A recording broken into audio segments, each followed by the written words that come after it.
হবে।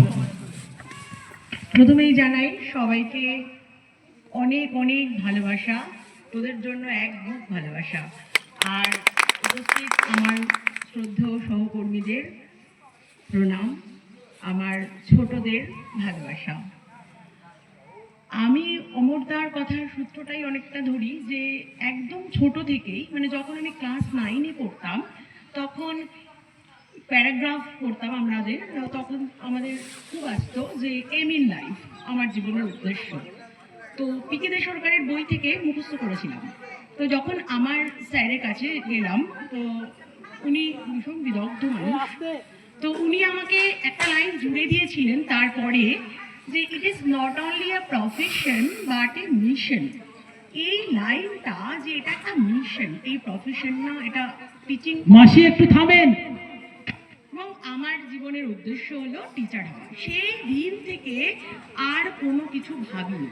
আমার অনেক বন্ধু যারা ইনকাম ট্যাক্স ডিপার্টমেন্টে আছে, কাস্টমসে আছে, বা আরও আরও অন্য প্রফেশনে আছে, তারা সত্যি অমরদা যেরকম বললেন যে অনেকেই ভাবে যে কি তোরা টিচার, কিন্তু আমি মানে গর্বিত, যে আমি শুধু গর্বিত এই যে সামনে যাদের দেখছি বা রাস্তায় বেরোলে সব সময় যাদেরকে পাই, ম্যাডাম ভালো আছেন, সেই মুখগুলোর নাম ভুলে গেছি, কিন্তু সেই মনে হয় যেন এদের একটা কচি কচি সংস্করণ যেন আমার মাথার মধ্যে আছে, নামগুলো মনে করতে পারি না।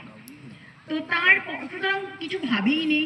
রাজাবাজার সায়েন্স কলেজ থেকে যখন আমি আমার এমএসসি কমপ্লিট করলাম, ক্লাস 10 যখন আমরা সব বন্ধু, তখন তো এই মোবাইল ফোন টোন নেই, আমরা একটা ডায়েরিতে সবাই সবার ফোন নাম্বার, অ্যাড্রেস যাদের ল্যান্ড নাম্বার আছে, তাদের নেই তো নেই, তো সবার অ্যাড্রেস নিচ্ছিলাম। তখন অনেক বন্ধুরা বললো, তখন আমি অলরেডি বিএড করতে শুরু করে দিয়েছি। তো আমার এমএসসি পরীক্ষাটা আমি বিএড এ কয়েকদিন ক্লাস করার পরে গিয়ে করেছি, আবার পরীক্ষাটা দিয়েছি। তো তখন অনেক বন্ধুরা বললো, আরে কেন বিএড করবি, না বিএড করিস না। কিন্তু আমি ওই যে বললাম যে না, আমি টিচারই হব, তারপরে অন্য কিছু। এবার 1998 ফার্স্ট এসএসসি চালু হলো। আমার বাড়ি উত্তর 24 পরগনা, মুর্শিদাবাদ আমি কোনোদিন আসিনি। প্রথম আমি এসেছিলাম এসএসসি পরীক্ষা দিতে, জিটিআই বহরমপুর জিটিআই স্কুলে সেন্টার করলো। তার কারণ হলো আমার মুর্শিদাবাদে মানে বিয়ে ঠিক হয়েছে, মানে বিবাহ সূত্রে আমি মুর্শিদাবাদ আসবো, সেই জন্য আমি মুর্শিদাবাদকে ফার্স্ট প্রেফারেন্স দিয়ে নর্থ জোনে অ্যাপ্লাই করলাম, পেলাম। তার আগে ওই এসেই আমি জয়েন করেছিলাম বহরমপুরে মেরি ইমাকুলেট স্কুলে। ওখানে একটা জাস্ট অ্যাপ্লিকেশন দিলাম, ওনারা বললেন যে 7 দিনের মধ্যে, ঠিক বিয়ের 7th ডেতে আমি জয়েন করি মেরি ইমাকুলেটে।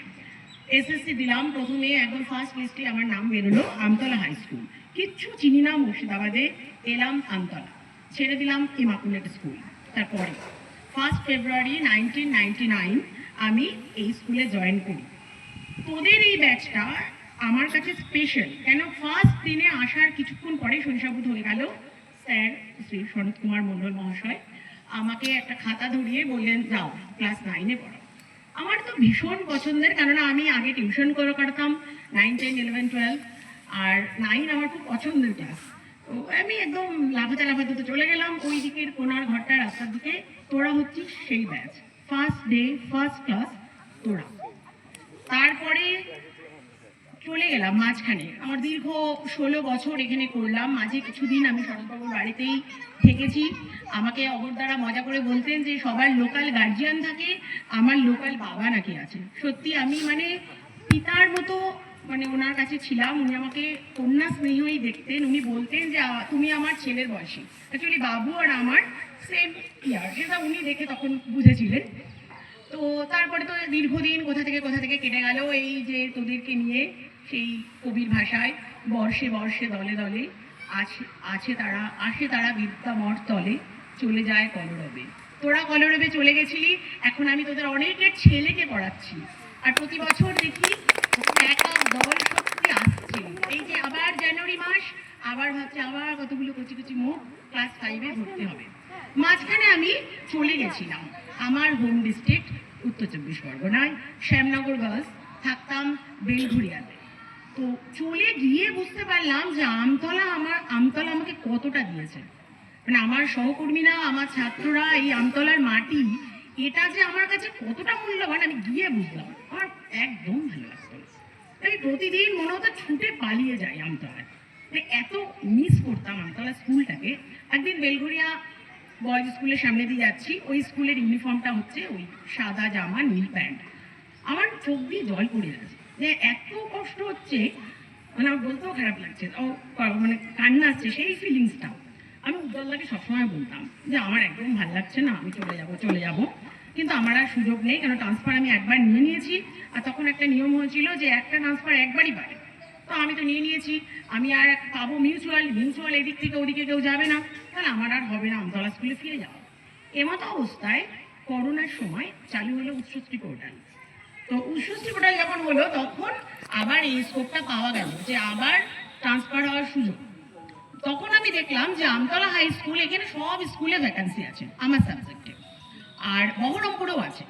আমি অ্যাপ্লাই যখন করছি, ফার্স্ট 1 নম্বর দিলাম আমতলা হাই স্কুল, 2 নম্বর লিপিকা, যেটা আমার রানীবাগানে আমার ফ্ল্যাট আছে তার কাছ থেকে একদম পাশে।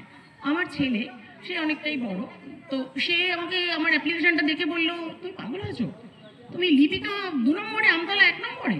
আমি ওকে বললাম যে তুই বুঝবি না এই আবেগ।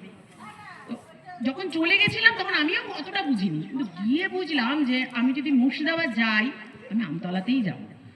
আমার স্কুলে 7 বছর ওই আমার পোস্টটা ফাঁকা ছিল, আমি আবার 7 বছর পরে আমার পোস্টটাই এসেছে, এবং আমার আর বহরমপুরে থাকার অতটাও দরকার নেই। তো তখন ঠিক করলাম আমি আমতলাতেই থাকবো।